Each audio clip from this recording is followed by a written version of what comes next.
Let's get straight to the topic. Tirahin na natin to. Kombinasyon kay Soto at Team Suarez magpapalakas sa Koshigaya Alpha. Marami pong nagtatanong kung sino ang magiging backup center kay Soto ba o Team Suarez. Na ang una ko pong naiisip sa makabagong style ngayon ng basketball na posible po sa lahat ng minuto ng laban ay magkakasabay itong dalawang big man na ito. Na kung pagbabasihan natin yung mga numero figures ng dalawang big man na ito ay siguradong magiging productive ang dalawang to in terms of offense. Na may laruan to inside the painted area, may tira sa perimeter at ganun din sa 3 points area. Considering naman na unstoppable twin towers itong si Soto at Suarez, if we talking about defense, na for sure magdadalawang isip kumuha ng puntos inside the painted area ang makakalaban ng Koshigaya Alpha.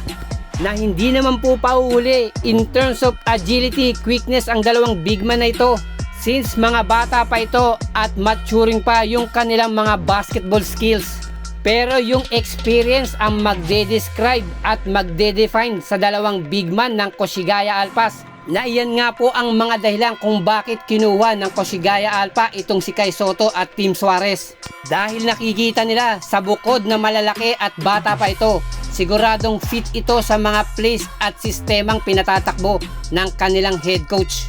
Na from B2 to B1 promoted nga itong Koshigaya Alpha at sa bigat nga po ng kompetisyon yung malalakas na import sa B1 League ng Japan. Itong si Kai Soto at Team Suarez ang kanilang pantatapat because of their experience internationally.